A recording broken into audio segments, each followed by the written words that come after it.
Hey guys, welcome back to another episode of Ferry Talk. My name is Nick. I hope you guys are having a happy Wednesday. Well, right away I go say that, and then you guys could be watching this any of the other 6 days a week. So if you're watching it on a Wednesday, happy Wednesday. If you're not watching it on a Wednesday, then happy any other day that ends in Y. But anyways, last week I asked you guys who you guys are, and I had that completely scattered Ferry Talk. Not that this one's going to be much more organized, but last week I asked you who you guys are. Are you professional woodworkers, DIY, woodworking enthusiasts? Have you been doing it for years? I just want to say thank you guys for all the comments that you guys left. I had a ton of comments, and good comments, like a paragraph of saying how you got into the hobby and at what level of expertise you're at. And that was just really, really cool to see, because with the video posting and it's not necessarily a live thing, there's not the interaction. It can be lacking. And it's really cool to hear from you guys because, man, you guys are my peeps. I just hate that word. I just had to throw it in there to sound not necessarily modern and hip, but modern and hip maybe 4 years ago. So, but anyways, no, that was really cool. I appreciate all the responses, and it was really cool to see a username and like a thumbnail and kind of put a story together. There were so many comments, I'm not going to remember exactly each and every one, but I could always refer back to the video too. And I don't know, that was really cool. We had everything from professional woodworkers doing it full time for 20, 25, 30 years to guys just getting into it. And speaking of which, I was at one of the local schools today, and a guy rolled down his window and he's like, "Hey, are you Nick Ferry?" And I'm like, I was thinking in my head, I was going to be like, "Why does this Nick Ferry guy owe you money?" But I'm like, yeah, why? And he goes, "Oh, I just watched your video, And I'm like, "Oh, that's super cool." So, and then he commented later. So, Sam, it was nice to get to somewhat meet you. It was in like the carpool lane where people pick up and drop off, and he was in his car and I was walking. And so, but hopefully I get to see you again. But anyways, I've said that before in a video. If you ever see me out and about, go ahead and walk up to me and give me a cupcake or something. Is that stereotypical that fat guys like cupcakes? Maybe it's just true. If it's true, does that mean it's stereotypical too? Anyways, I digress. Let me get into it. I'm just reading off my list. Oh, here's another funny story. I was in one of my local home centers, and it's a local one. It's not a nationally franchised one. But I was searching for a particular type of screw for my garage door. I noticed that a couple of the screws had, from when I insulated my garage door, I must have missed one or two. And I never ended up getting them put back in. And then, of course, they got lost in the shop. And so I wanted, I almost dropped the screw. I wanted to find this particular, it's like a machine taper. It's a 1/4-20, but the actual edge tapers off. It's not like a carriage bolt where it's just cut cleanly. And I'm guessing it's a sheet metal-esque style screw. But I did put a 1/4-20 nut on here, and it threads on. It's a little difficult to get it started, but it does thread on. Anyways, I was trying to explain what the name of the screw was because I just knew that it went to a garage door and it was kind of a specialized thing. Now, you could probably, use just about any screw. But me being as retentive and particular as I am, I'm like, I want. Anyways, so I asked one of the employees there, and I said, "Hey, do you have this screw?" He said, "Oh, what's it called?" And I'm like, "I don't know." And I'm like, "Well, let me Google it and see if there's like a Google image showing the screw, and that way at least I'd have a picture to show him." And so I'm looking it up on my phone, and I just started laughing, and he kind of looks at me, and he's like, "What?" And I'm like, "Well, that's not going to work." And he's like, "Well, what's not going to work?" I'm like, "Well, the guy on here doesn't know what the heck he's talking about, so he doesn't know what it's called." He goes, "Why?" And I'm like, and I flip it around, and it was a picture of me from my garage door video. Came up on Google Images or whatever. So that didn't help me out very much, and I didn't have any luck finding. But went over to the garage door hardware accessory area, and luckily found what I needed.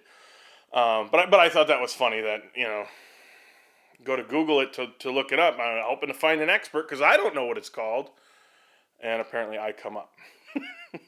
But speaking of home centers and stuff, there was a comment in one or two videos ago where, and I remember, and I responded in this way, but when you guys get a new tool, whether it's a planer or a joiner or a router, do you guys go into your shops almost immediately, unbox that thing, and then just, you don't have a project necessarily, but you just all of a sudden start feeding wood into it and just seeing what, like, oh yeah, I bought a drill, and you take it home right away, put a drill bit and drill a couple holes in a 2x4. Yep, that drills holes.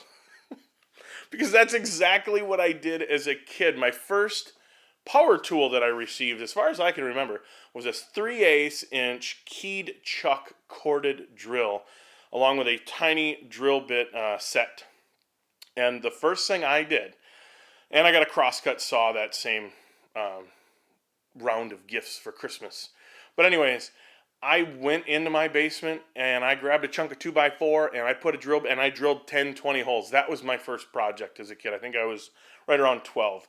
But I have yet to grow out of that. I found that when I think when I got my planer, which you probably can't see because there's wood in front of it, but it was new to me, so I got it back to the shop and I just started planing down some board. I don't know, maybe it's the curiosity to see, is there, I guess I'm making excuses like, oh, how much snipe is there? How sharp are the blades?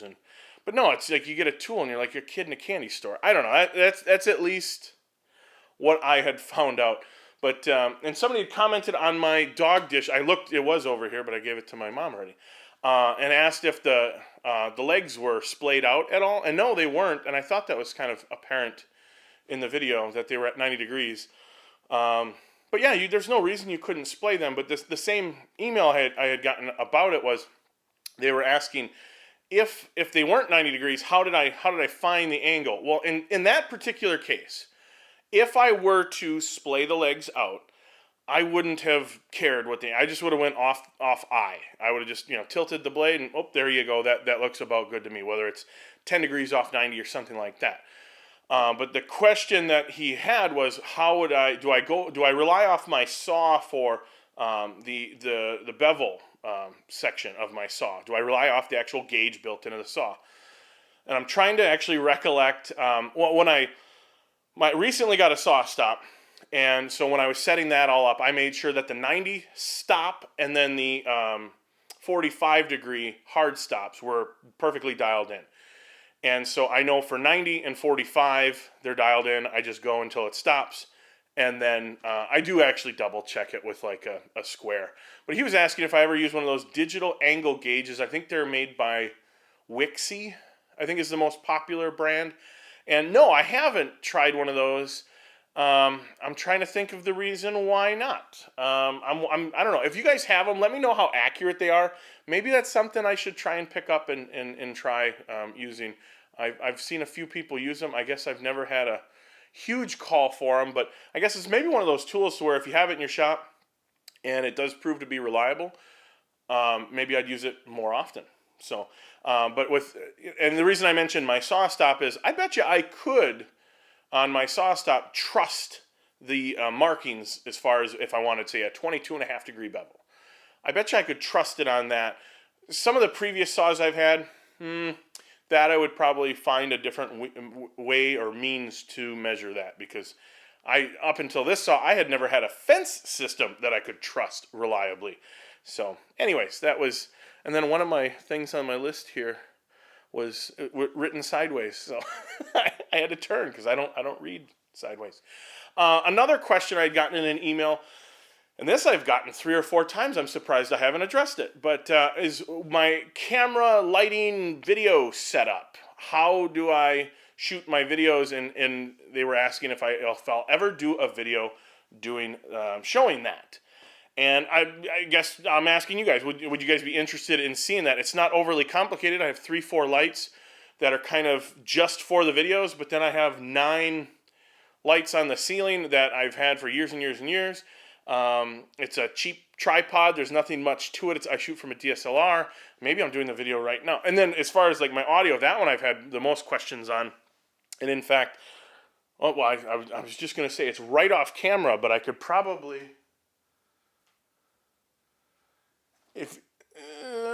Does that show it? I don't know if that's in the shot. When I do my shots, it's just right off camera. In fact, I would say this is no more than 20 inches from my mouth, and that's, from what I understand for audio, is the, and I'm going to zoom it back in now, but anyway, so you can see the camera. Oops, sorry about that. That must have been loud. So you can see it just resides just off camera. So if you guys are interested in how I shoot my videos, let me know in the comment section, and hopefully I could show you guys someday how at least I go about it. I strive for having good quality videos, but I am by no means saying that I'm the best video maker since, I was going to say Ansel Adams, but he was a photographer. Maybe we'll go off of Steven Spielberg, but he was a director, so...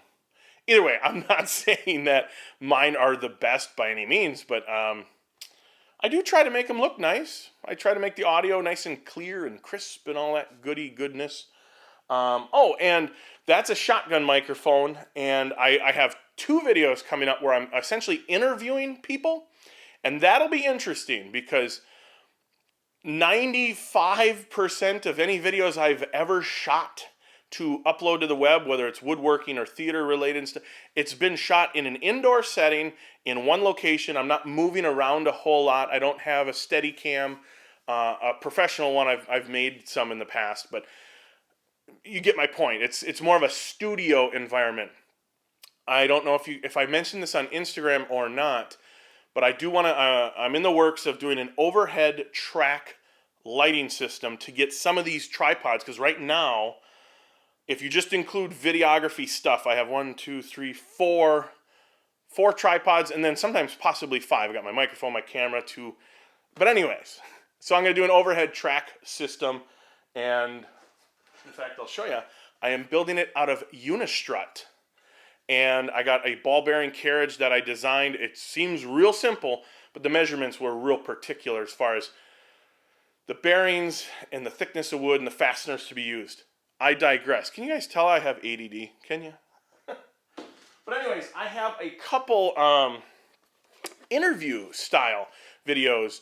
One is at my plywood supplier, and I don't know if the other one I want to give away, because it's 95% going to happen, and if it doesn't happen, I don't want to get your guys' hopes up.